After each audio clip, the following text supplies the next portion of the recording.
Right, can you hear me now? Is that... Oh my god, can't believe I had that. Right, can you hear me now? Is that... Oh my god, can't believe I had that. Right.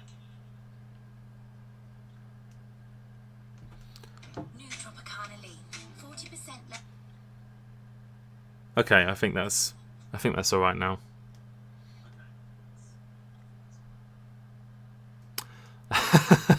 I've literally been talking and you haven't been able to hear me. It's ridiculous. Hello, everyone who is here. Sorry about the technical difficulties there. I'm pretty sure that I had it sorted before. But welcome to my live event. And thank you for joining me. Where I can ask questions, answer questions, and just talk about different things, movies and TV wise, stuff like that.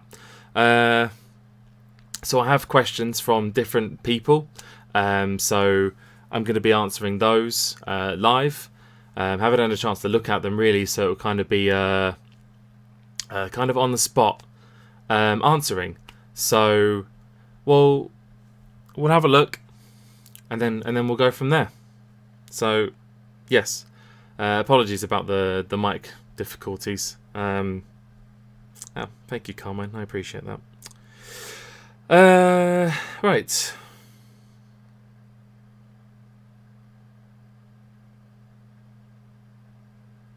You really do get some people, don't you? You really do get some.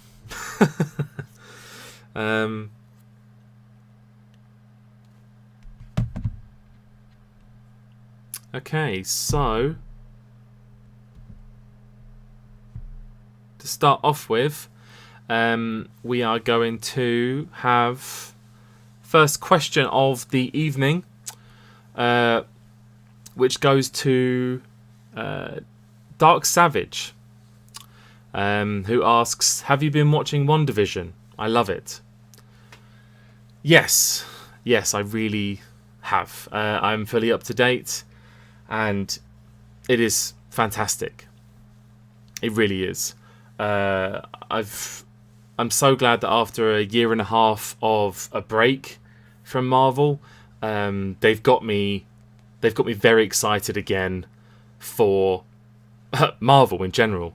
It was a bit of a, as I said, it was a fairly big break, and when I first saw WandaVision, I first saw the trailer, I thought to myself, I'm not really too sure about this. But then when I started watching it, I loved it. I loved the how different it was, very different from what they're used to doing. And then it just got better and better and better and better. And there were so many different surprises, so many twists, and there were so many theories that were going on in my head. And I love that. I love doing all the different kind of Marvel theories that I used to be doing back before, say, like Civil War and Infinity War and Endgame and all that kind of stuff. I love being back in that kind of position again where I'm thinking all this stuff. And the show itself is fantastic. It's brilliantly acted. The script is great. All round, it's just an awesome show. And the finale is next Friday, and I am ridiculously excited for that, because if you've seen the last episode, I'm not going to spoil it, but if you've seen it, you will know that there's going to be some crazy stuff coming up near to the end, and I am ridiculously excited to see this. But still got to wait a week, which isn't great, but hey, it's going to be worth it. I guarantee you it's going to be worth it. And then after that, as soon as that's finished, you got Falcon and Winter Soldier, just to kind of keep that ball rolling, which is great. And then a little bit of a break, and then you've got Loki in June, I believe. And obviously there's going to be films, you got Spider-Man 3, you got Eternals, you got Doctor Strange, Black Widow. There's just a lot more to be excited about Marvel these days. And what's that? Falcon and booty shaking. Yes. Yes. However you want to call it, yes. I mean, yeah, I'm pretty sure that's a definitely an interesting title for it instead of Winter Soldier. But yeah, it's going to be great. So yeah, so I'm finally glad to see that there's a lot more Marvel stuff coming out. Yeah, to answer your question shortly, yes. Let's see what else we got. That's the next question we have. Oh, Welshie Tech. I was just talking about Marvel and how I'm excited I am for it to finally be back.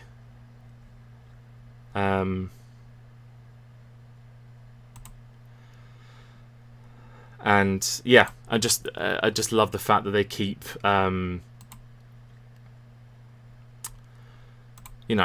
showing more stuff, showing more films, showing more TV shows. Anyway, on to the next thing. So the next question is from Distant Flower. That's an interesting name. What do I think about WandaVision? Well, she literally just missed it. I'll try not to go too much again, but I thought it was fantastic. I don't know if you've caught up with it at all, but I think it's brilliant. As I said, I love the actors, I love the script, everything about it is fantastic, and the sort of the reminiscence of older TV shows like Malcolm in the Middle. That was one of the newer ones. And older 50s, 60s TV shows. How it goes up in the eras. It's great. I love it. And the last couple of episodes have just been absolutely incredible. So yeah, I'm really looking forward to the finale. I don't know if you're there or not. You watched the first episode and you didn't like it. See, that's the problem. Is the first 2 episodes, because it's so different, it will put a lot of people off. I personally enjoyed it, and I thought it was great. So I feel like you need to stick with it, and just give it more of a chance. Yeah, that's what it does. It does, but it gradually progresses and it goes to the 60s, the 70s, the 80s, and it goes up. But there's also so much of a story behind all that as well. And yeah, you just need to stick with it, and it'll be great. Yeah, I promise you it does get a lot better, and you do need to stick with it. Yeah, definitely, Welshie. Okay, so my next question is from Distant Flower. Sorry, I was getting back to that. Distant Flower. Who's your favourite Marvel and DC heroes? We're sticking with the Marvel ones, apparently. Do you know what? Like, I mean, if you couldn't tell already from the picture that I've got here on my stream, it's Captain America. He's my favourite Marvel hero, like, ever. I absolutely love him. I also love Ghost Rider, Green Lantern, Silver Surfer, Scarlet Witch, The Flash, Batman, Blade, and Nightwing. There's a lot. Yeah, basically, DC, Batman, Marvel is Iron Man. Yeah, basically, yeah. And well, Iron Man with sort of less planning, I guess, or Batman with less planning. But yes, so those are all the different kind of heroes that I love, and I really hope to see more of them later on down the line. Done well. I know Green Lantern film was terrible. The Ghost Rider film was terrible. The Fantastic Four films weren't particularly great. Didn't mind Silver Surfer in it though, but I want to see him in a better film. The same with Green Lantern and the same with Ghost Rider. I just really want those decent characters to get the films that they deserve. So fingers crossed we get that. Let's see what's next. Don't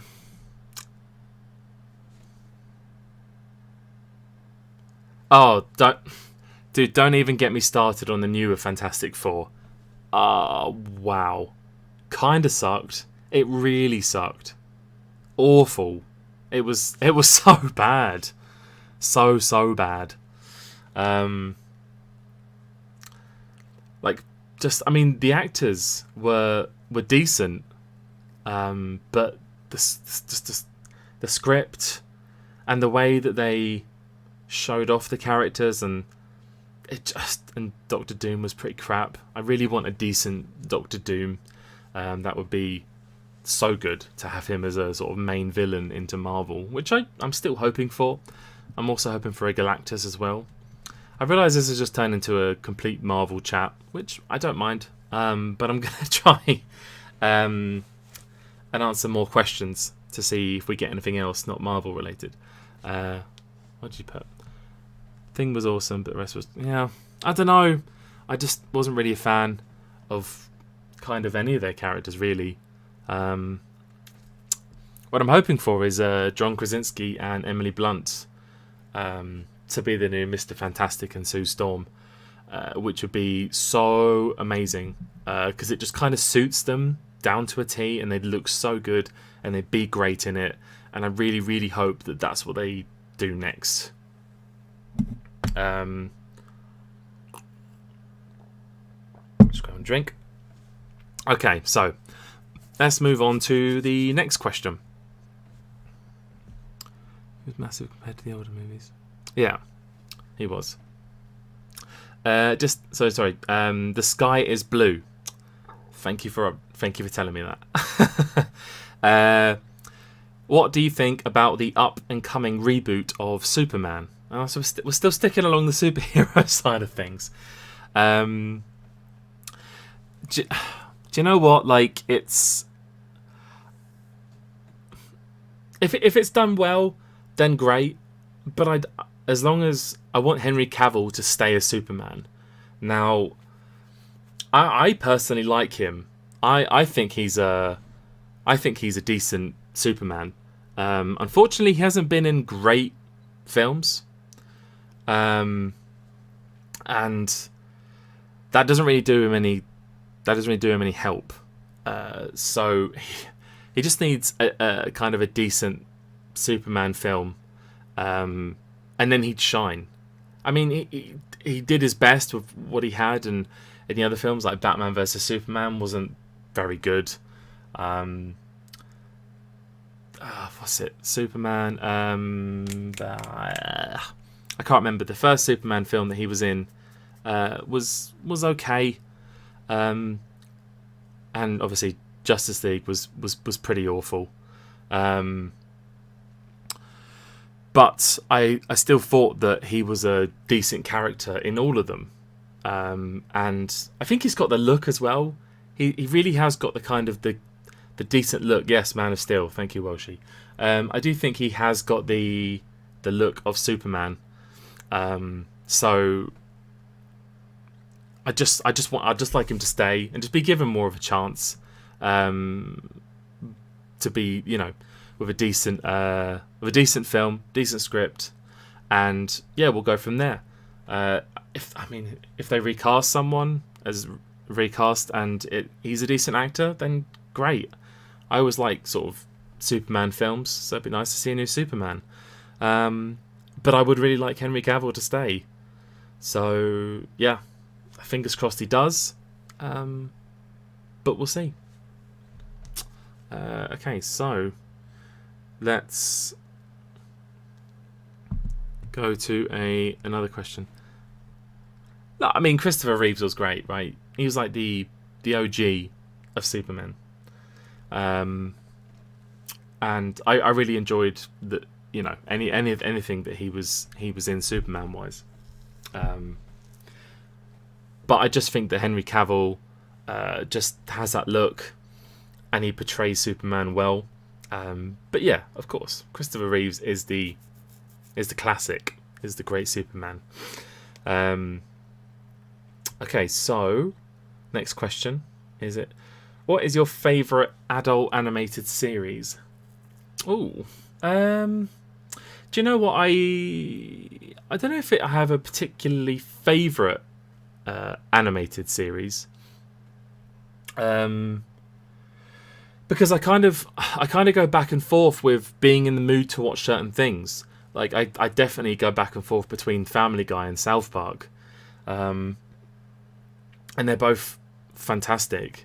I think, I don't know, it's because they both have their ups and downs and kind of not that great episodes. I feel like maybe South Park has been a bit more consistent than Family Guy. I think if I had to say what my favourite animated series would be, I'd probably say Rick and Morty. I mean, I found all of it to be funny. Obviously, there's not as many series as Family Guy and South Park. I mean, they're all in their 20s, 30s of series, whereas Rick and Morty is only in its 4th. So still early days, but I've been consistently pleased with every episode that I've seen, and I just think that it's really you do get a quite a toxic fan base of Rick and Morty, and I hate it when decent shows and films such as Star Wars have a toxic fan base. And going back to sort of Rick and Morty, it's, in the way that it's toxic is they constantly say that you have to have high IQ to watch this show, and you probably won't get it, etc. And it's just like, no, you don't have to have a high IQ to watch this show. You can still enjoy it without a ridiculously high IQ. It's not great. But yeah, I love it. I think it's fantastic. And it's very funny. Had me laughing so much. But when Family Guy and South Park are on their peak, on their high, they are definitely up there in my favourites of all time. I couldn't really say Simpsons because I can't really say they're a adult animated show. I mean, they're kind of for the whole family, because they're less out there. So we'll see. Yes, South Park is hilarious. I am actually currently rewatching a lot of it right now because I'm in a more of a South Park mood, and I keep forgetting some awesome episodes that just, no matter how many times I watch them, still make me laugh so much. So yeah, that's always a good one. Okay, so yes, to answer your question, I'd probably say Rick and Morty, but South Park and Family Guy are definitely up there. American Dad's okay at times, but it's not anything great. Let's see what else we've got next. Gold Reaper 90. I love your reviews. Oh, thank you, Gold Reaper. I really appreciate your support and your kind words. What's the most overrated film in your opinion? Oh, God. I'm going to be poking the ball with this one. Now, could I say the most overrated film? God, that would take quite a bit of thinking. I think on the top of my head, I would like to say Avatar. And that, I think Endgame is now the highest grossing film of all time. But Avatar was the highest grossing film of all time, and I never got it. I didn't get why. It really wasn't that good. There's it's. I remember when I went to see it in the cinema. Oh no, it's not Welshie. It's not awesome. It's average at best.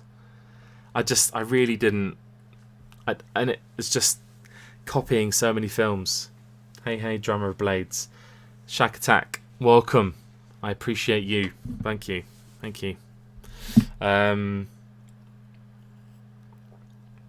Yeah, I just didn't get on with it. Yeah, I know. But then Endgame came out, and then Endgame smashed that. And Endgame was thoroughly deserved to be up there in the top. Whereas Avatar was just not. The acting was subpar. The story was been done a million times before. I don't know. I mean, you've got Avatar 2 coming out soon. I think he had plans for a 3 and a Thor. 3 and a 4 coming out. So I mean, I'll go and see. I will go and see them, but I know. Well, I think. Okay, we've got questions flying in. Shack Attack. What's this? If you could pick one underrated actor and actress, who would they be? Oh, it's another tough one. Actually, I'll just finish the last question about the overrated films. Another one that comes to my head is Black Panther. Now that was Now that was rated very ridiculously high, and I didn't think that it deserved that much praise. It was good. It was a decent film, but there was no way that it deserved that much praise. It's I don't know. I mean, there's a lot of things about it that I don't know. Like, it's hard to explain. When I came out of it, I thought, yeah, that was a good film, but no way did it deserve the huge applause that reviewers gave it. All these 9 and 10s out of 10s and things like that, and it was just no, it didn't deserve that. My God, the end fight, the CGI in it was horrendous. Almost looked like playing a PS2 game. Yeah, I kind of agree. It was a good film, but wasn't the best. No, it wasn't. And that made over £1 billion, $1 billion. And I just don't think it was warranted. I really don't. But hey, so there's 2 off the top of my head anyway. So yeah, that's. If I had time to think, I'd probably be able to give you more. But let's see what else we've got down here. We have Shack Attack. If you could pick one, underrated actor and actress, who would they be? Do you know what?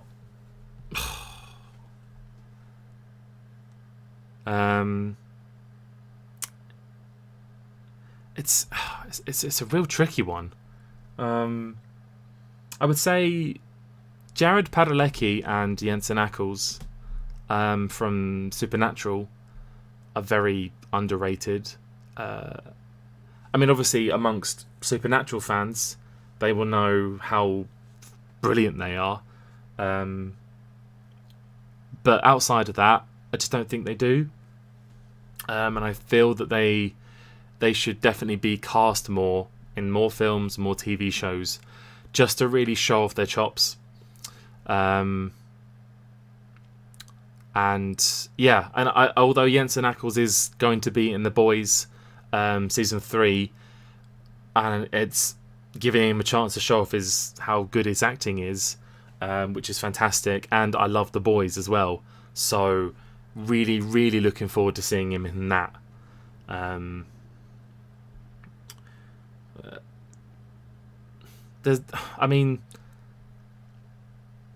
would like to say Christoph Waltz, but I can't say he's underrated because he won an Oscar. So yeah, that's not underrated, is it?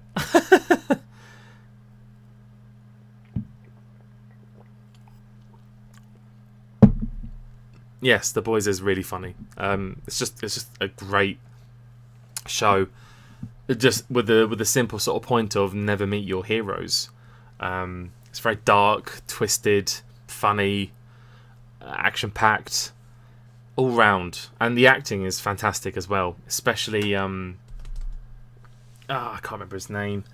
Anthony Starr as Homelander, and of course Carl Urban are both brilliant, but all round, yes, great acting.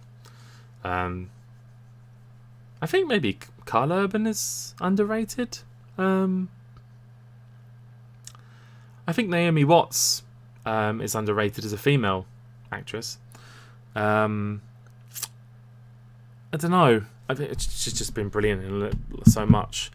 So those would be my sort of top ones anyway. TV shows are the best to watch now because of Game of Thrones. Now, Game of Thrones, fantastic from beginning to end. No, sorry. No. Don't quote me on that. Beginning to season 7. And then we cut off, and then we have season 8, and then we throw it in the trash because it's rubbish.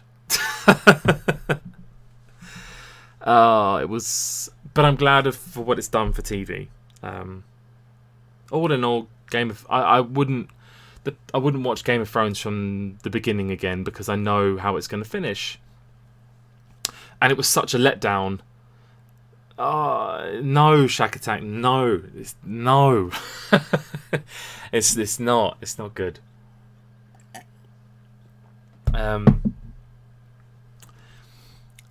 And I think I love the kind of broad scale of Game of Thrones, and kind of the huge army battles that they had.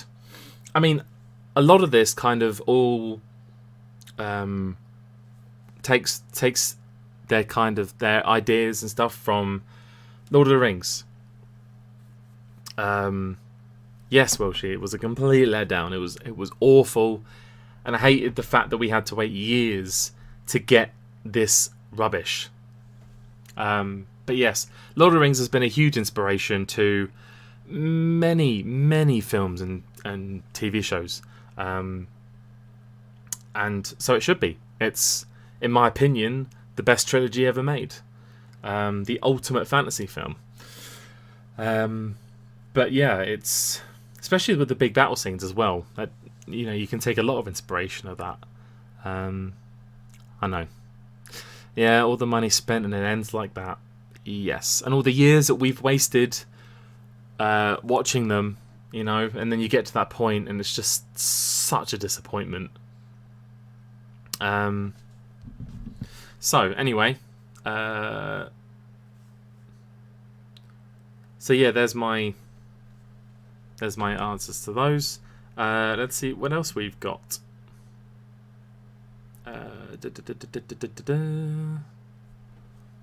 Anyway, thank you, Gold Reaper, for your question. I appreciate you. Next up, we have James Townsend, 89, and he says, "Are you excited for cinemas to be open again? Do you feel the dates to go back to normality will stay as those dates?" First off, yes, very excited that the cinemas will be back in again. Because I'm a huge film buff and I love watching films, especially at the cinema, which is where they are all supposed to be experienced.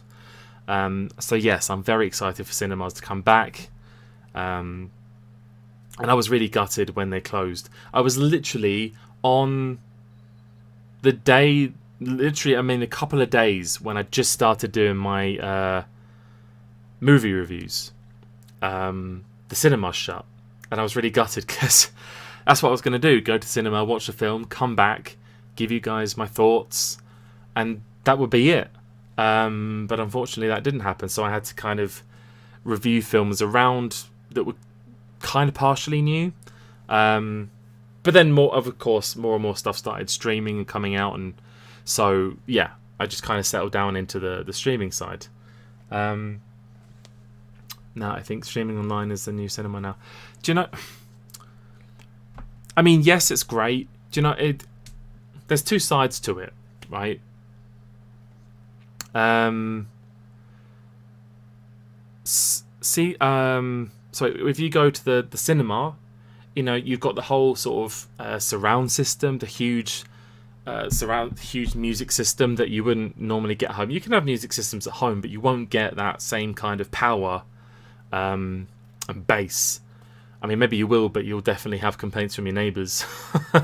But then also, when you get watching it from the comfort of your own home, on a nice TV, then that's also great at the same time too. Because, you know, cinema does have its downsides, more so the people, because there's a lot of people that don't know how to behave at a cinema, and they will either talk to each other at this kind of volume, they will eat really loudly or rustle their popcorn like for the whole film, or they'll bring their own stuff and they'll be smashing open their crisps.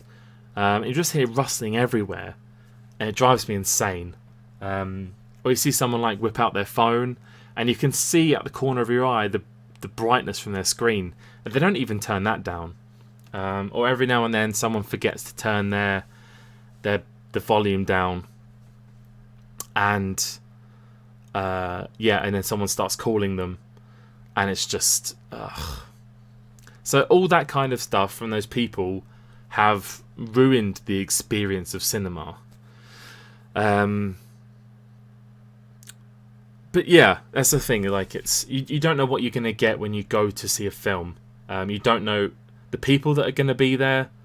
So it's always a risk. But hey, like, I went to see Infinity War and Endgame at the cinemas for the midnight screening, but I knew that everyone who went there was just a huge fan of it, so they were all like shut up and be quiet during the film, which is what you should be anyway. So it's nice, you know. When I go and see normal films, I always try and go during the day when a lot of people are at work, so there's less people. Usually it's fine. If someone asks me to go and see a film, like late at night, I'm always a bit reserved about it, because there's going to be a lot of people there, and you just don't know who of the bunch is going to be the most annoying, you know. So we'll see. You know, we'll see how it goes. I mean, I'm still going to go back to the cinema, and you know, enjoy the films as they should be. But there will be times when I just think, do you know what, this is a film that I just want to stay at home and watch from the comfort of my own home. And it means that there's no one around you to be annoying. So there's the upside to that. But maybe I had a theory. It's not really a theory, but I had an idea that of all these people who don't know how to behave at the cinemas, maybe now, because a lot of the stuff is now coming onto HBO Max and Netflix and etc., they won't go out to the cinema anymore. You know, they will just stay in the comfort of their own home. So you won't get as many of the annoying people there, because they will just want to stay at home, which is great. And I really hope that's true. I really do. It'll just make the cinema experience just that much better.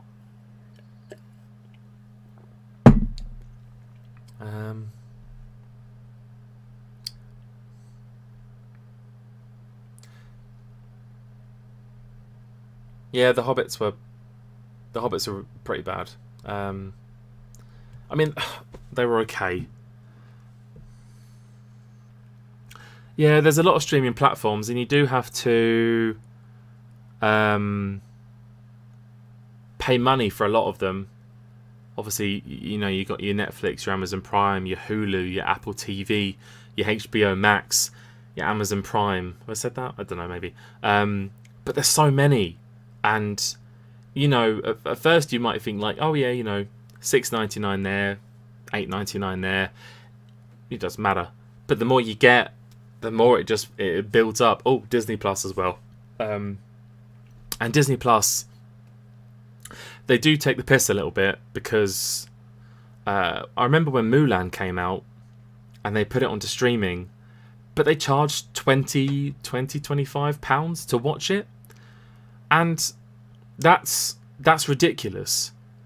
You've already paid money for the streaming service. Why are you going to pay an extra £20 to watch a film? And it doesn't even matter if you can keep the film. It's ridiculous. Like, usually to buy a film online, it costs about, what, £7-8? But yeah, it was stupid. And I think they're doing it again. I can't remember what film's coming out on it, but I can't remember what the name of it is. But they're doing it again. And all that does is it just pushes people more towards streaming it elsewhere for free. So they won't pay the money for Disney Plus. They'll just stream it, and if they'd have just charged, I don't know, £8 to £10 for it, fair dues, then they would get a lot more people paying for it. But £20 is just ridiculous. That is not what you want to be doing. I mean, none of the other channels do it, I don't think, or streaming services. I don't know. I don't have HBO Max because that's not in England, which is a shame, because there's a lot of good films, and the Zack Snyder cut of Justice League is coming out on there too. So there's got to be some way that you can watch it somewhere else. There's got to be somewhere. There's got to be some way, because if you can't get it on HBO Max, again, people are just going to be streaming it from somewhere else. So you're not making that money. And there's a lot of people in the UK that want to watch this Justice League cut. Personally, I don't think it's going to make a huge difference to Justice League, because it was generally quite an awful film. The trailer looks pretty good, and from the new cuts that I've seen that Zack has put in there, they look good. Especially Steppenwolf, who has been improved dramatically. He looked like this awful, stale CGI that just did nothing. It didn't evoke any emotions, anything like that. And when you compare him to, say, Thanos, who was pretty much like a masterpiece in like CGI, it's day and night. It really is. Yeah, I've heard the Zack's meant to be better, and of course I'm going to watch it because I want to see if it does make it better. But we'll see. Obviously, there's quite a lot of new footage that he's put in there as well. So that'll be interesting. And obviously the Joker's in there as well. Unfortunately, it's the Jared Leto Joker, who we don't really talk about that. He was not good in Suicide Squad, really not. But yeah, I am still partially looking forward to it, just to see Justice League in Snyder's vision, because I like Zack Snyder. I think he does some good work. One of my favourite films, two favourite films from him, is Watchmen and 300, which have just been crazy good. Yeah. See, now, Dark Knight Joker, yes, of course. Heath Ledger was fantastic. And he was the best Joker as the Joker. But the actual film Joker with Joaquin Phoenix, I absolutely adored. And I thought that Joaquin was perfect. And he won the Oscar, and he 100% deserved to win the Oscar because he was flawless. He didn't become the Joker till obviously nearer to the end of the film, but I enjoyed of what I saw there.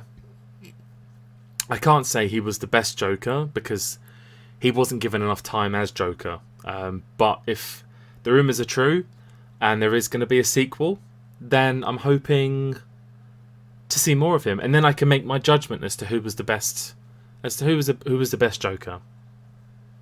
But yes, Heath was incredible as Joker. yeah, it's him becoming the Joker. And obviously nearer to the end, when he is Joker, he doesn't get a lot of time to show us kind of his portrayal as Joker. So we'll see if there's a second film coming out, and he will obviously be the Joker then. We'll see how he does. But for now, yes, going back to the Snyder Cut, not very excited for it. I'm pretty excited for it, to see what he can do to brighten it up, so to speak. Sorry, yes, let's go to another question.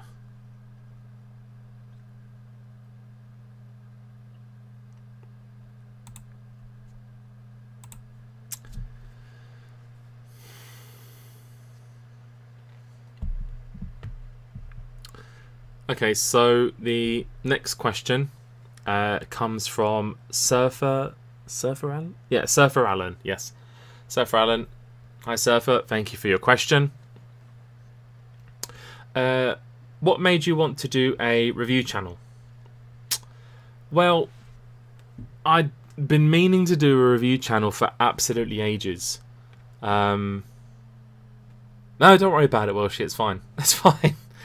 I'm trying to sort of... It's my own fault for going back and forth between questions. So I've been wanting to do a review channel for absolutely ages now. And I don't know, other things seem to be getting in the way. I've never just sat down and gone, right, I'm gonna be doing this, and that's it. It was really kind of COVID that sparked it, because I was going to be stuck inside. So I thought, what a better time now than to do it. But initially, it's just because I love film. Huge film fan. I love films. I love TV shows. I did a couple of games near the beginning, but I kind of pushed them off to go more of a film and TV sort of route. But yeah, naturally, I'm just a huge film and TV fan, and always have been since I was a kid. And every time I've seen films, I've always had so many different thoughts and opinions on them that I've had great discussions with my friends about. And I thought I'd love to sort of take all those thoughts and opinions and give them to the public and see what you think, and see if you agree with me. And because I love having those kind of discussions with people about films, because it's the beauty of opinions.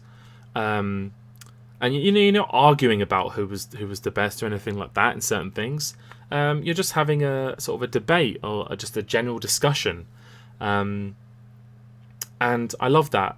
And I really wanted to build a kind of community on YouTube, as I'd seen from other reviewers who I admire, who have got their hundreds of thousands, some of them millions of views or subscribers, who they all talk amongst themselves, but they'll also all talk to the actual reviewer themselves about films and TV shows. And every time I was watching them, I was just thinking to myself, I want that. I really, really want that.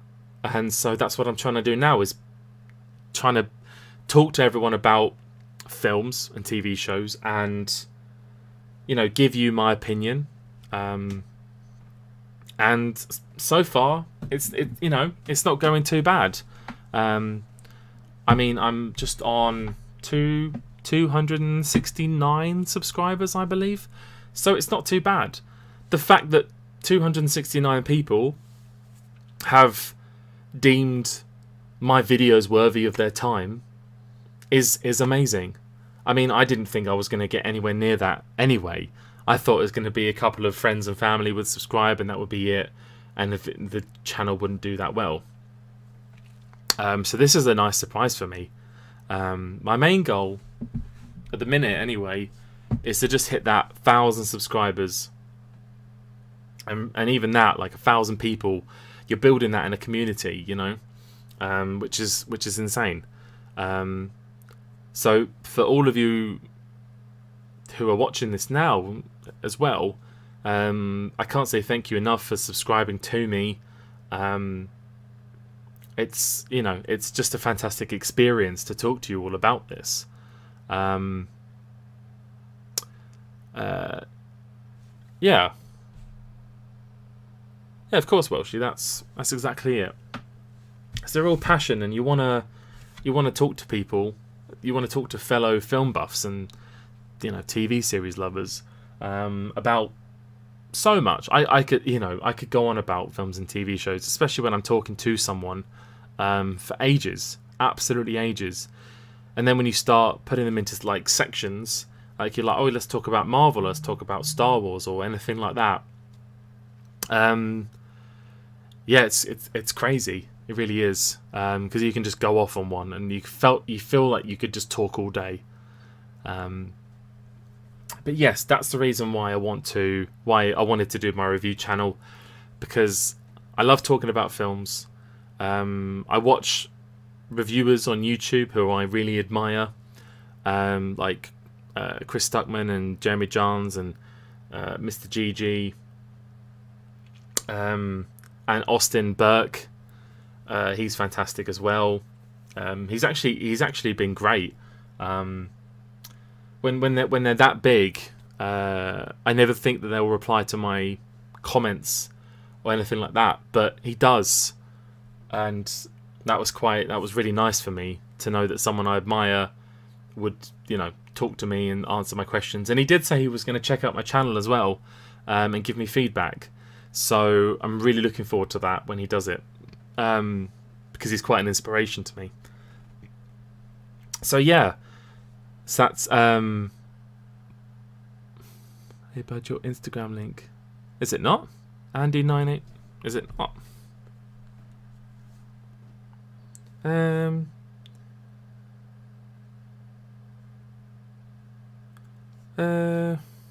Let me just check.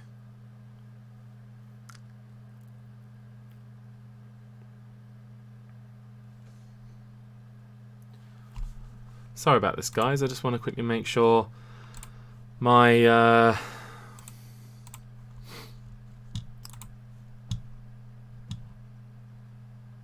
my link's working.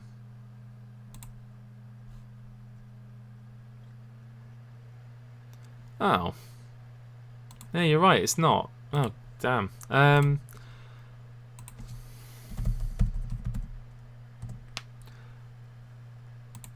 on a second, let me just quickly see if I can get that up. I will have to change that.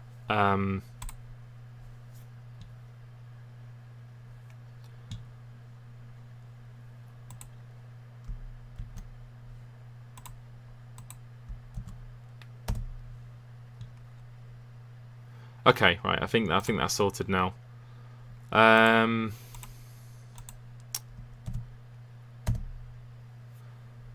I think that should work now, Welshie.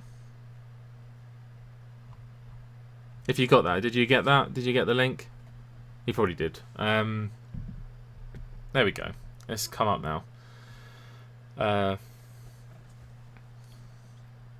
9898, yes. Okay, so let's get back to it. There we go, you found me.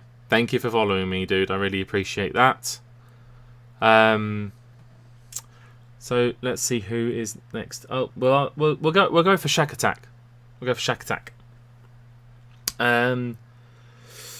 What's your opinion on the Fast and Furious series? Personally, I enjoyed the first few films, but have been going on too long.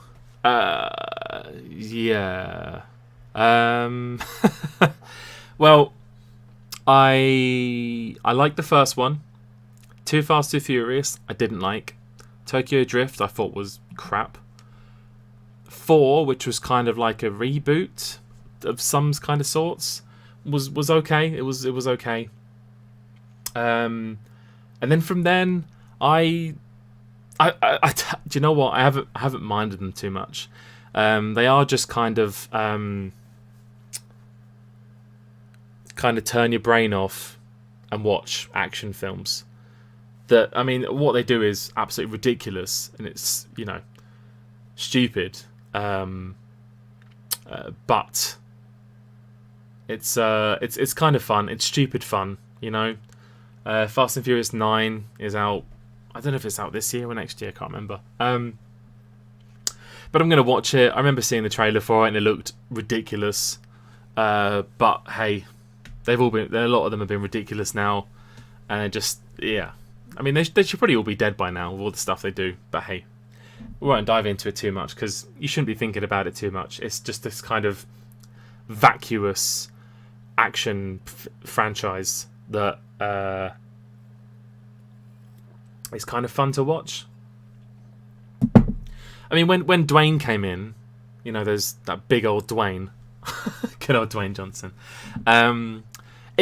It made it better, personally. Anyway, it was just the action was quite good. He's just fun in it.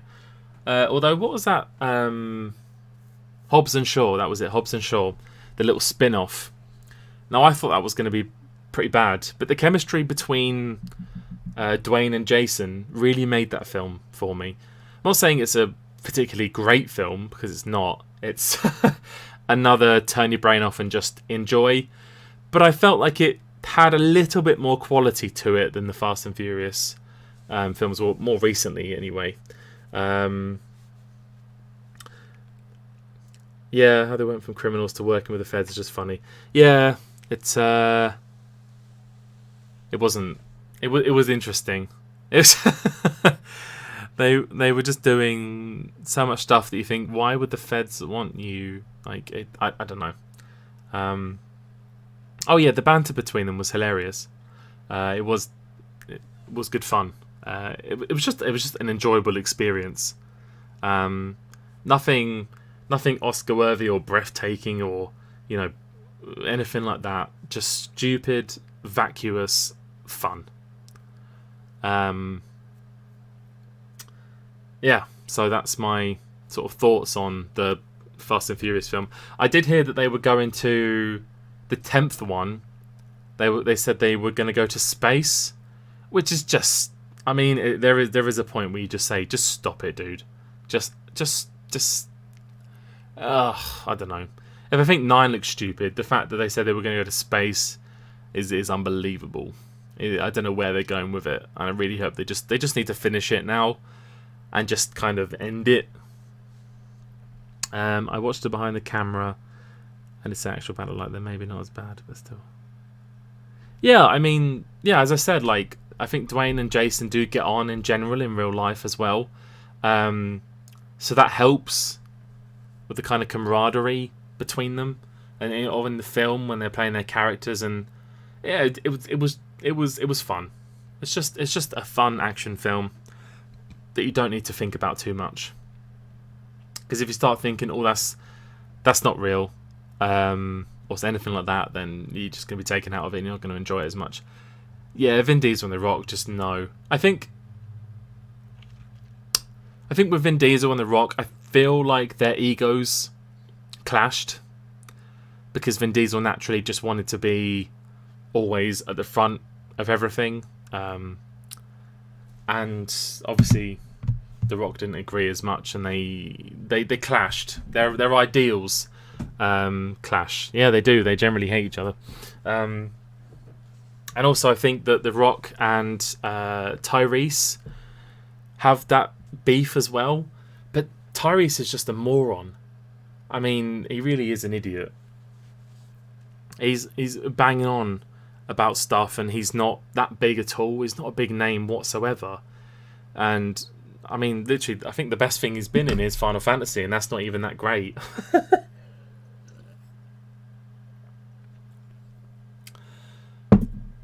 Benjem, welcome. Yes, they do. In real life, they don't like each other. Because their egos clashed. One wanted to go one direction, the other wanted to go the other. They disagreed, and yeah, and ever since then, they just kind of went their separate ways. I don't even know if they'd have done a Hobbs and Shaw if they'd have sort of stayed friends and just, Dwayne probably would have been in the last Fast and Furious, and a new one as well. He would have been in there too. It's interesting that in the new Fast and Furious, In the newest Fast and Furious, they've got another wrestler, John Cena, in it, who is going to be Vin Diesel's secret assassin, like secret top assassin brother, that apparently Vin didn't speak about at all during all of these films, or not even mention it once, that he had this brother who was this top assassin. And it's like, oh, okay, I'm just going to look past that and just enjoy the film for the stupidity that it probably will be. Also, the fact that Han is still alive when I'm pretty damn sure that he got blown to pieces. Spoiler alert, but it's been out for a while now. So who knows? Who the hell knows what the hell is going on with that? Yeah, I know the new plot. As I said, it's vacuous fun. You just don't think about what's going on.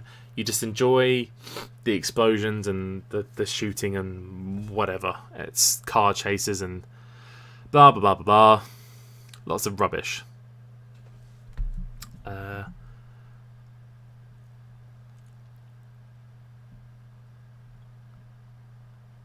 I think that Cena and Rock have kind of come to terms now.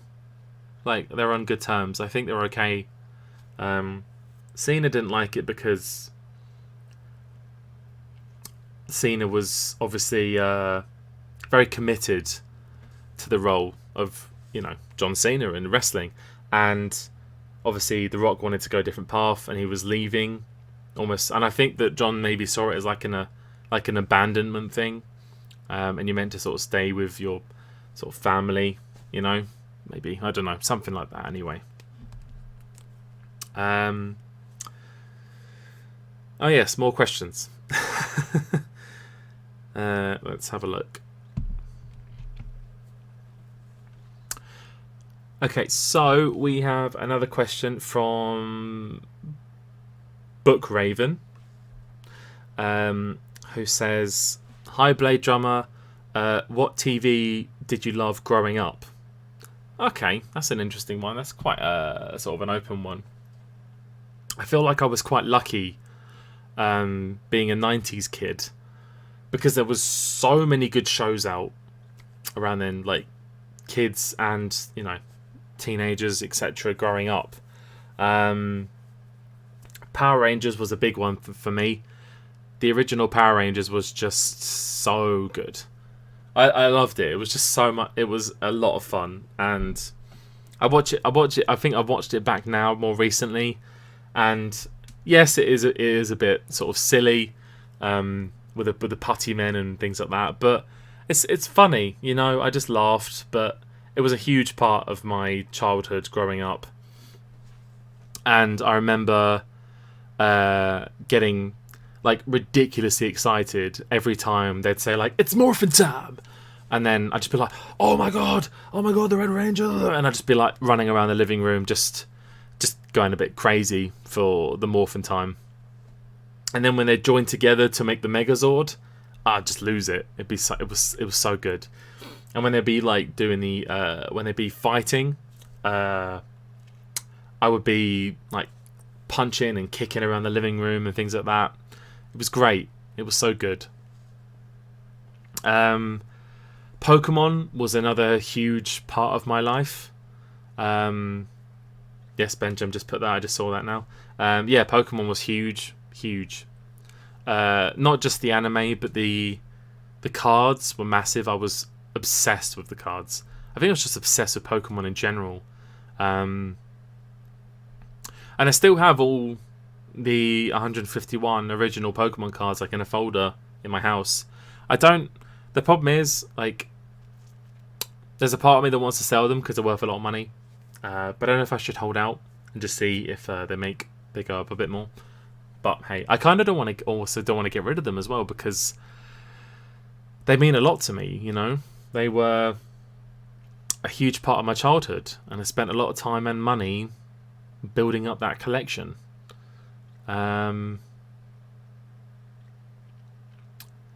So yeah, that was a shame. But anyway, yes. Sorry, I digress. The animated show was great. I really enjoyed that. Haven't enjoyed the more recent ones. They haven't been particularly good. But the original ones were actually quite upsetting at times. That was one where they all go in a cave, and it feels like they're all gonna die. The one where he lets Butterfree go at the end, that made me cry. There's a few different ones. And the first film, Mewtwo Strikes Back, was it Mewtwo Strikes Back? Something like that, anyway.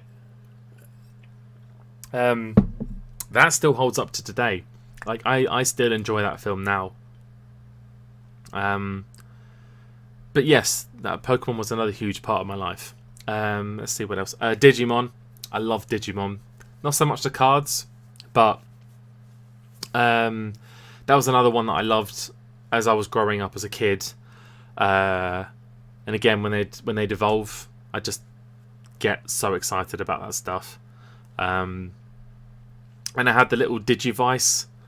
That I don't know if any of you guys ever, if you like Digimon or anything like that, and you put the little device on your trousers and you walk with it, and it's like a pedometer, but it like bleeps at you when you have another Digimon to like fight against, and you just quickly do that and you can level them up. And that, I loved that. I was pretty obsessed with that too. Just like I was with like a Tamagotchi at the same time. And yeah, so yeah, Digimon was another one that was great and got me really excited about everything that happened in it. What else? When I was a bit younger, Sesame Street was a big one for me. Absolutely loved the characters. And it was a great show for learning as well. So you had fun, you had a laugh, you know, but it also taught you a lot of things as well. So yeah, naturally you learn stuff just from watching that. You know, that's just like extra learning as well as school. So that was always a great thing. They don't really have that too much these days. I find that kids shows these days are just weird. I think I've seen a couple that I just watched. I'm like, how is this for kids? Because it's creepy as hell, and it's just odd. But yeah, it's Sesame Street. Yeah, was another one that I loved.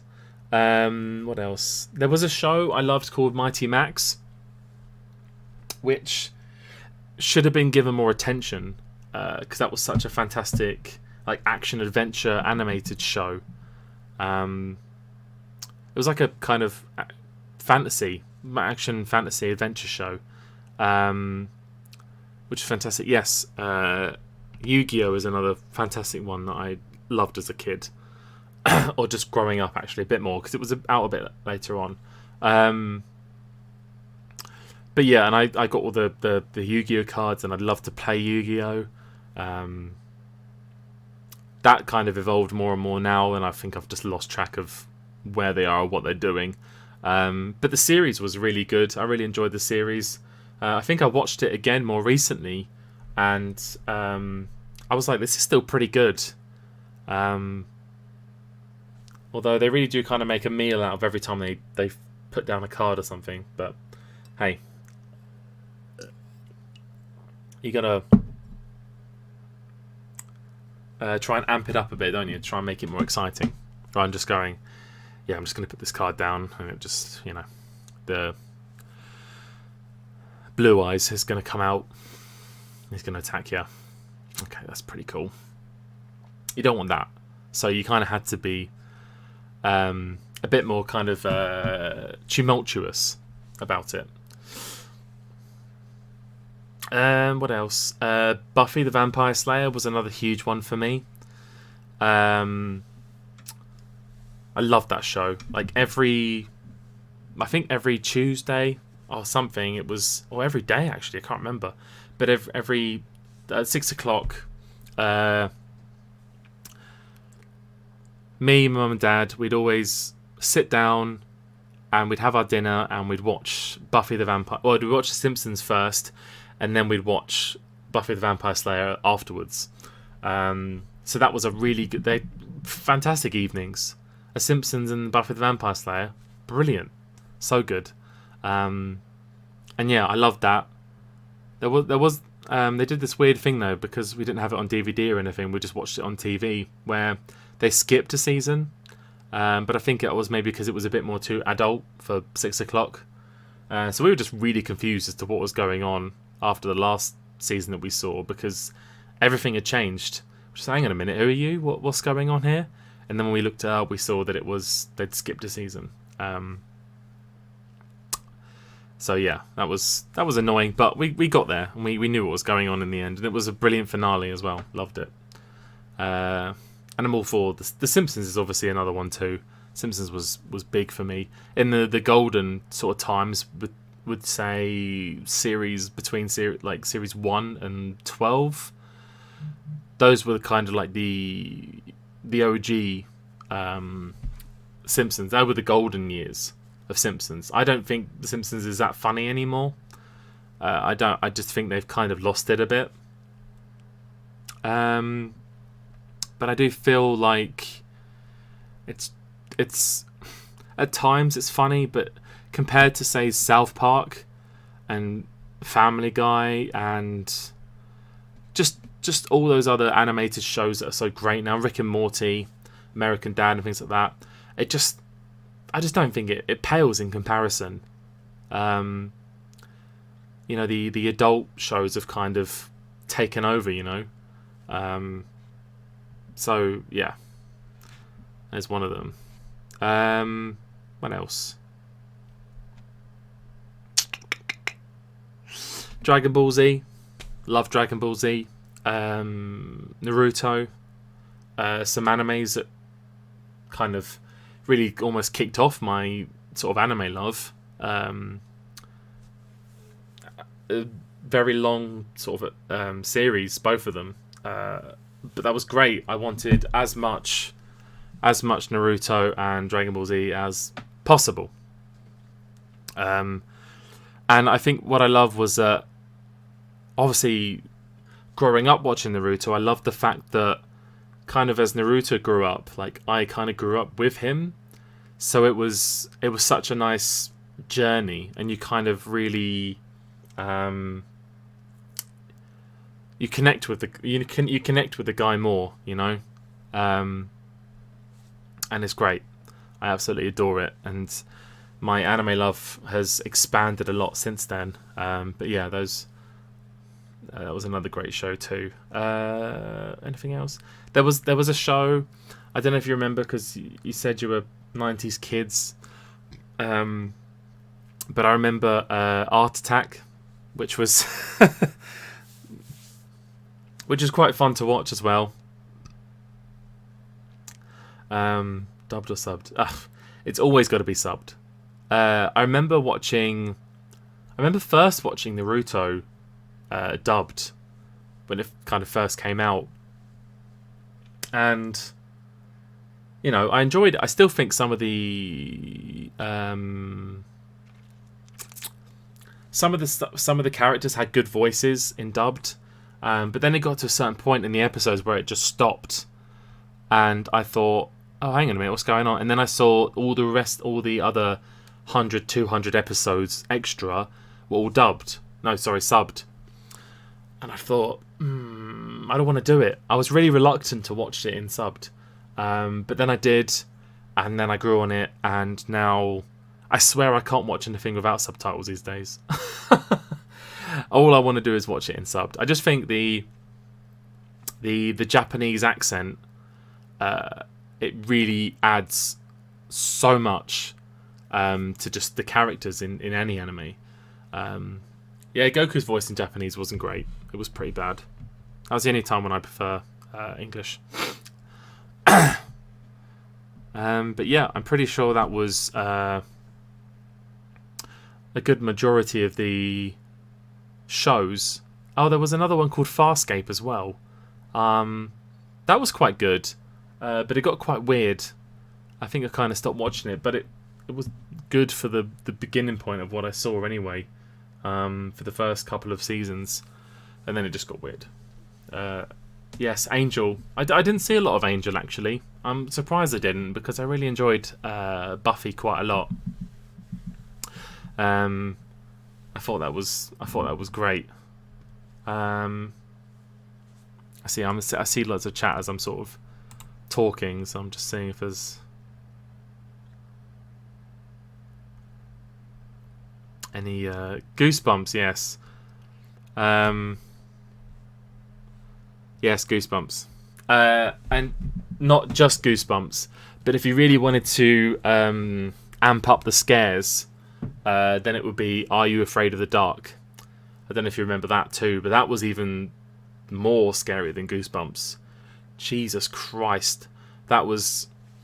I actually think there were like certain episodes that were almost at that sort of level that maybe shouldn't have been for kids. I don't know. It just seemed like, for me, when I watched them, like I'm not particularly a huge fan of horror, like not at all.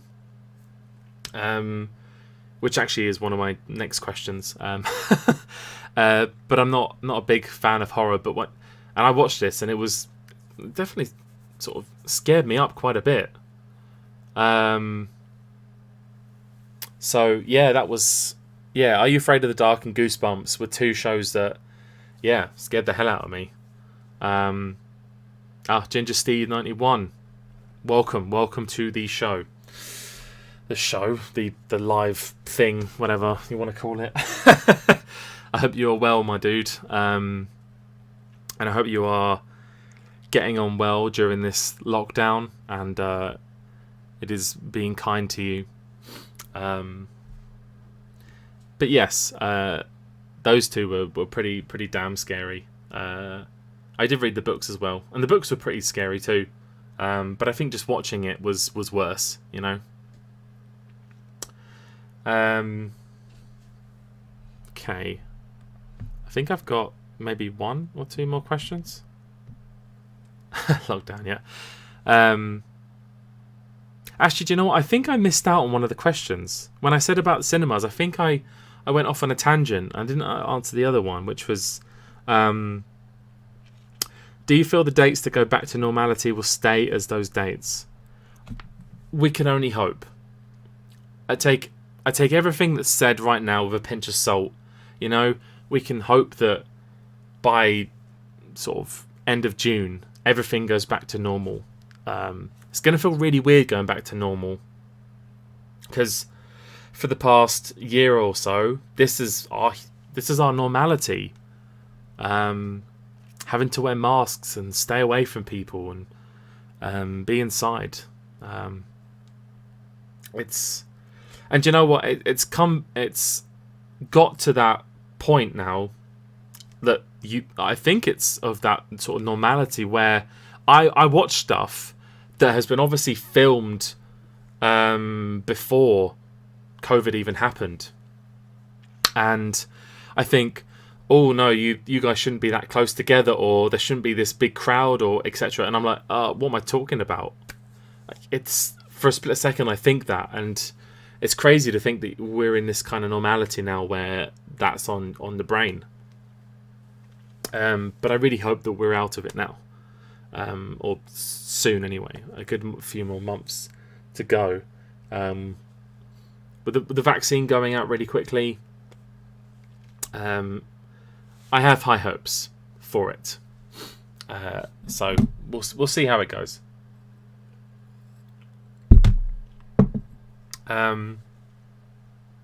Okay. So yeah, let's just see what else we have.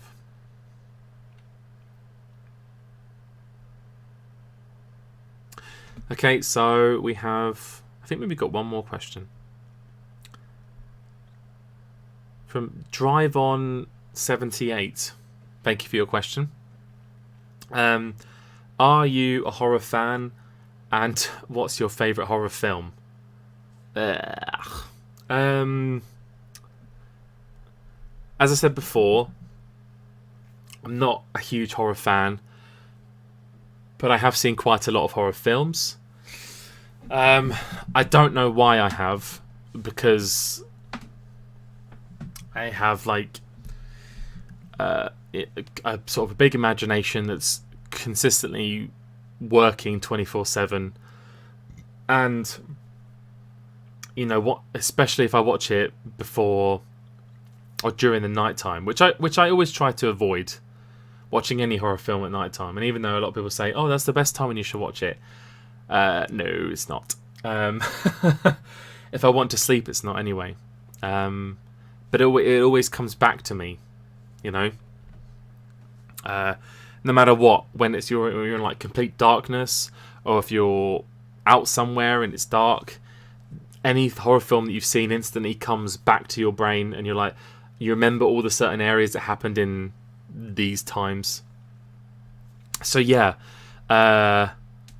it's interesting to say the least. And my favourite horror film, I think I've got about two. One of them is Hereditary, which is a brilliant film, but it's also scary as hell.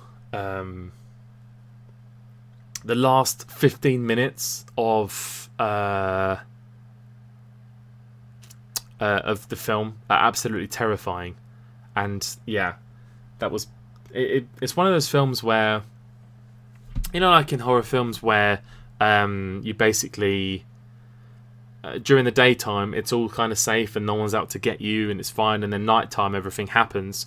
Whereas in Hereditary, it kind of grabs you by the throat from like the first minute, and it just doesn't let go throughout the whole film. And you just feel the grip just get tighter and tighter as the film progresses, and it's pretty damn bad. Like it's scary as hell.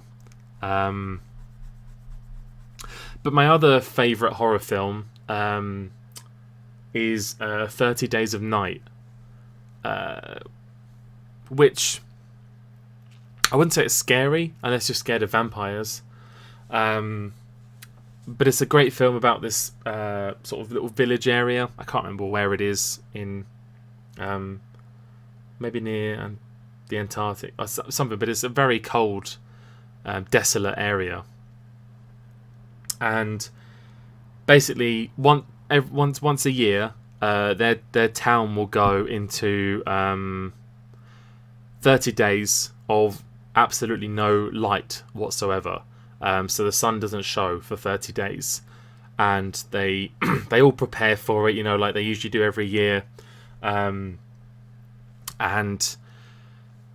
what happens is vampires decide to come to this village and use this as an opportunity to basically slaughter everyone in the village, and obviously eat everyone in the village before the 30 days is up, and then kind of disappear into the night, like, you know, like nothing happened. And it's up to the sort of the sheriff and a few other people to kind of band together to fight off against these vampires. And it's fantastic. I actually really, yes, it is. It's a very underrated film. I love it. I loved it. It sounds like a bit of a simple premise. I mean, I say simple. I like the whole idea of it. You know, them going into the 30 days without sun, and the vampires taking that opportunity to come in and kill everyone. I like that kind of idea. But it's a great film. And if you haven't seen it, I 100% would say to go and watch this film. As a short little, just a short little review there. Maybe one day I might do like a proper review for it on my channel. But I feel like because it's quite old, when you first start out, you have to do kind of newer things to try and you know, go up in the ranks and get them trending and stuff like that. So. But I do really want to talk about it more in greater detail, and I'll have a proper script and everything to write on. But I'd say it's pretty old. I don't actually know when it came out. I'm trying to find the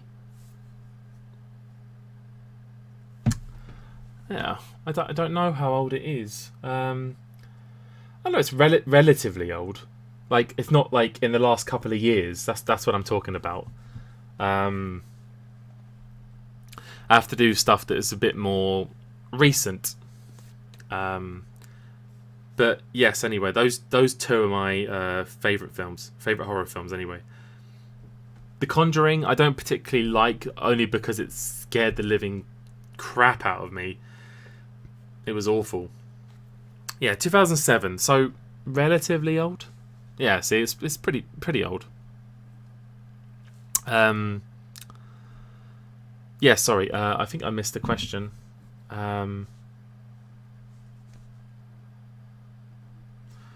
Thoughts on the new Pokemon game announcements today? Excited or keeping yourself grounded because of disappointment from recent games? The fact that they're remaking, is it Diamond and Pearl? I'm very happy with. Like Sword and Shield was very sort of disappointing for me. I wouldn't say very disappointing. It looked good. There were some decent aspects of the game, but all in all, I felt like it held my hand throughout. You remember the times when you used to walk through a cave and it was dark? Not anymore. They're all brightly lit, and it takes about a minute to go through. You have no trouble exploring the caves, and as soon as you come out, which you've barely done anything in the cave, someone just randomly pops up and goes, "Oh, I think you might need healing." It's like, what have I done? What have I done to warrant this healing? Nothing. Give me a challenge at least, and then I'd be like, "Oh, thank you for the healing." At least in the earlier games, it was a lot more challenging as a trainer to, raise your Pokemon, to fight Pokemon, and to also work out what their weaknesses were. Because in this one, it literally tells you what attack you should be using because it's super effective. It goes, "Oh, this attack's not effective. This is effective. This is super effective." And it's like, really, dude? Are you really going to hold my hand that much throughout the game and just tell me everything that I have to do? I don't want that from a Pokemon game. I want a challenge. Some kind of challenge anyway. I mean, I know it's relatively easy, but still any kind of challenge I would appreciate, So yeah, I could go off on a tangent with that. I really could. You can watch my review of it if you want and see kind of what my thoughts and opinions are of the game. I won't go into it again too much because I will just be ranting at you and you probably get a bit sick of it.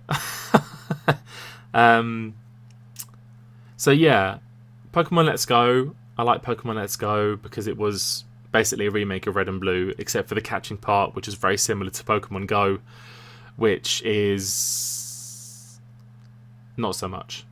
I'd just rather the normal battle scheme for it.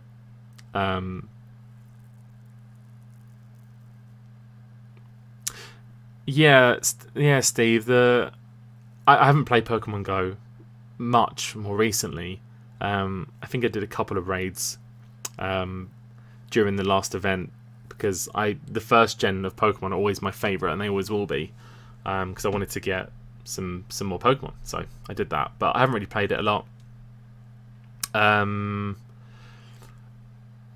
But yes, I'd imagine they're a challenge, but the Sword and Shield, as what I was saying, are not a challenge at all. They're just way too easy. But yes, I'm excited for Diamond and Pearl to see what they do with it. And what was the other one? Arceus. Is it Arceus? Arceus? I think it's Arceus. I don't know. I'm curious as to see what that one's like. So hopefully that's another decent. I think it's an open world game, which I'm excited for too. So yeah, generally the Pokemon announcements have been much more solid than the rest of the shows that have been more recently. The Sony one and the Nintendo one, which have both been very disappointing. So yeah, I wouldn't say. I say disappointment from recent games. I wouldn't say. I don't know. Sword and Shield wasn't disappointing. It was just, it was okay. Pokemon Let's Go, I did enjoy that, except for the catching part, but that was it. So I'm looking forward to a new Diamond and Pearl. Anyway, what's next? What have we got next? Yes, Steve, Battle Royale. The original. Have you read the original manga? That is so good. It's twisted as hell, but it's great. And the film, I was worried they might not do it justice, but to be fair, it was pretty decent. But yeah, it's twisted as hell, and yeah, it's really really enjoyable. Thoughts on Bram Stoker Dracula, BBC. Do you know what? That is definitely one on my list. I haven't actually watched it yet, but I do intend to. It does look pretty good. It looks pretty dark. I haven't. Dracula, for me, like, films have really been hit and miss. But I'm curious to see what this one's like. I have heard it's pretty good, so I'm looking forward to kind of to dive into that. Okay. Only 3 episodes. Okay. Well, in that case, then I can get it over and done with pretty quickly. Okay. I think I have one last question, and then I think I'm going to call it a day there. Let's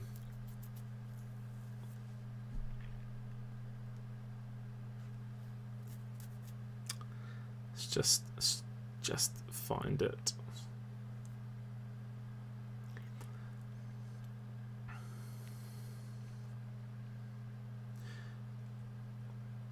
Okay, so mic check 1 2 3. Interesting. Thank you for your question. What are your top 3 favorite TV series of all time?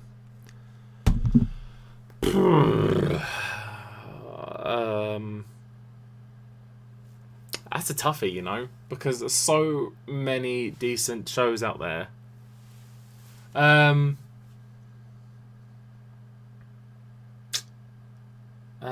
I feel like I'd have to have a bit of think about that one.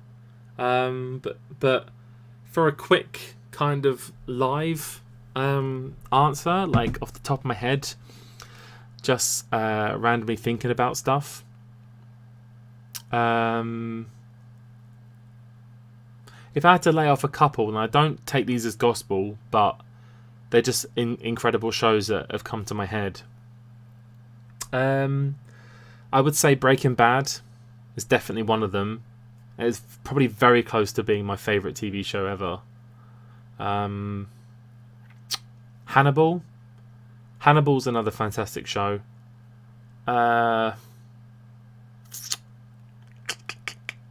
Sons of Anarchy. Sons of Anarchy is fantastic too. Damn.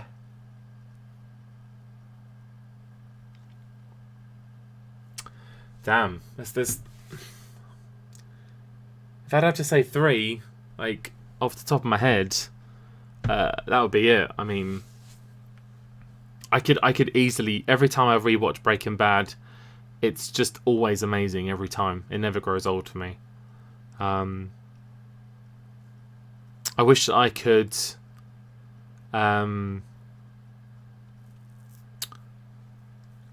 just watch it all the time. It's just great. I'm trying to think actually of some other. I mean, obviously there's a ton. I hate the shows that are great throughout and then they have like really bad endings to like really sour the taste. Like as we said before, Game of Thrones, Heroes, Dexter.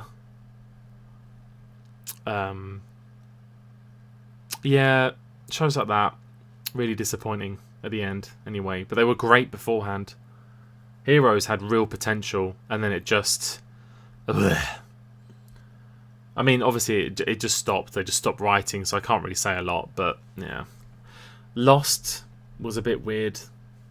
It had great potential again, and a great start, but yeah, it just got a bit odd, and the ending sucked. What have we got? May sound stupid, but one of my favourites, purely down to the fact that I could literally watch it every single day, is Friends. It's just easy, pure comfort TV. I know exactly what you mean. I could watch Friends anytime, anywhere, and it just never grows old for me.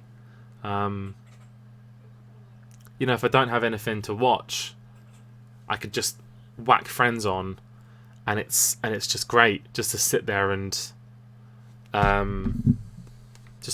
watch, really, because it's as sort of Benjamin said, it's great comfort food.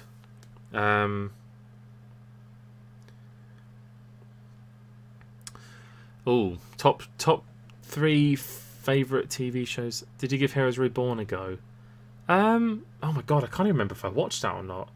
I don't think I did. Was it good? Maybe I did watch it, but maybe it just didn't have that effect on me that much, because I would have remembered it, maybe. The Big Bang Theory is another one. Yeah, that was good. I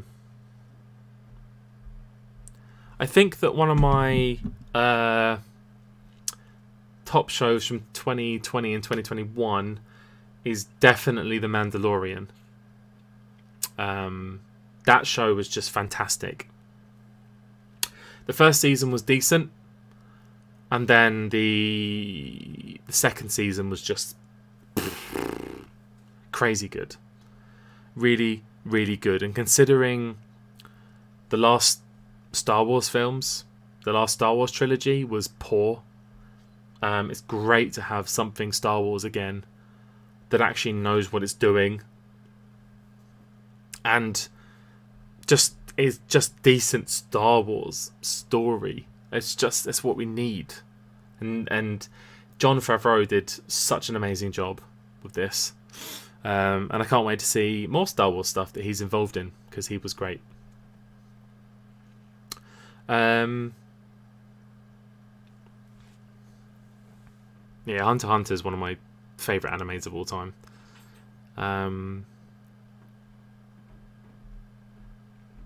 I think that another one of my favourite shows from 2020, 2021, and what is looking to be sort of in probably one of my favourite shows that I've seen, is Cobra Kai. Cobra Kai is it's just fantastic, so entertaining. Especially if you've seen the films as well. There's some great throwbacks to it. And it really keeps with the style and the tone of Karate Kid, while exploring new sort of areas. The actors are great. I love the fight scenes. The choreography is really good, and especially in certain scenes. There's a lot of sort of drama, tension. It's very, very intense at times. Just an all-round, very, very entertaining show. Especially the last season. My God, the finale was just insane. So good. I'd highly recommend watching it if you haven't seen it yet. And once you start watching, you won't be able to stop. You'll just spam through all of it. But yeah, that's definitely another recommendation. Do you know what? I'm probably gonna say WandaVision is my third choice, because I've absolutely loved it so far, and it's Marvel, so that's always gonna push it up more. But those three would be my top shows of 2020 and 2021. There's been some great stuff to kind of keep us going while the world's on fire, basically.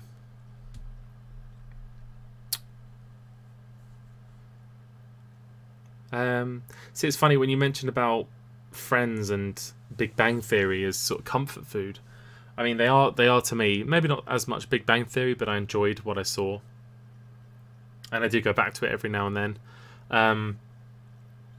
The US Office and Parks and Recreation are two other shows that I can watch again and again and again, and still love it. Love every second of it.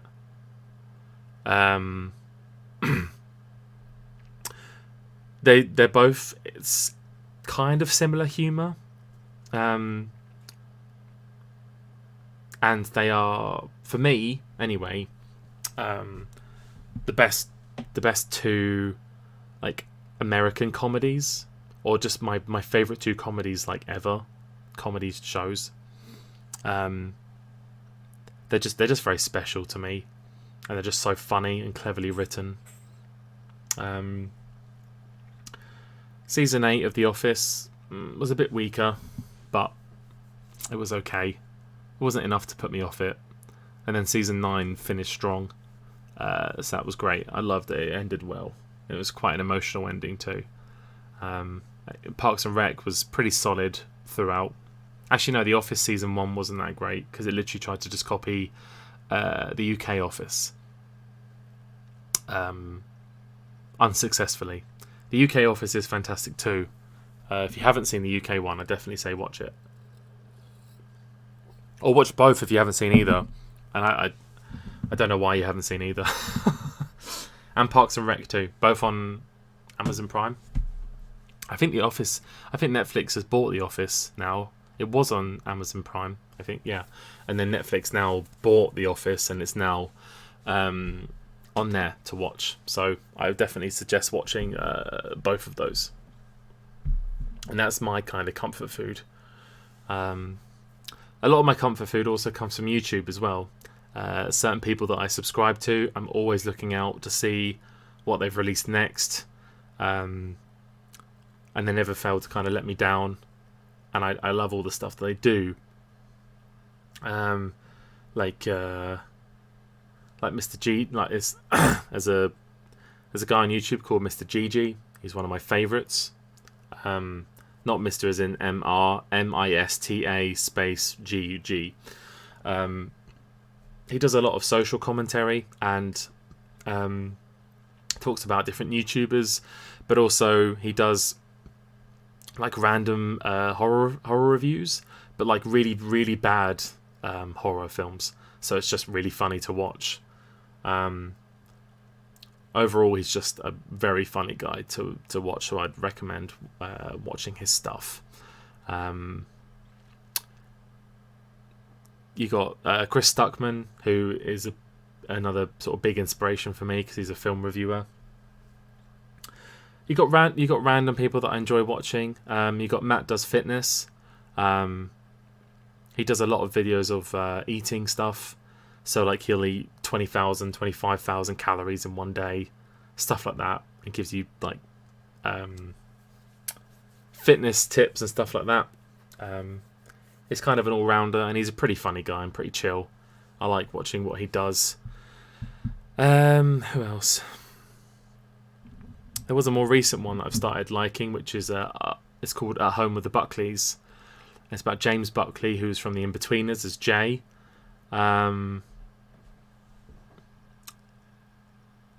Okay, Welshie. Thank you so much for joining in and being part of the conversation. Pretty much almost from the get-go. I really appreciate you following me and subscribing, etc. It all means a lot to me. So thank you, and I hope to chat to you again in the future. Take care, man. At Home with the Buckleys is great.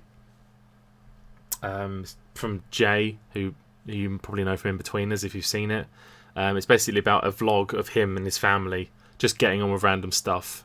But they're so charismatic and enjoyable to watch. That I just love watching their stuff. So I'd recommend watching them too.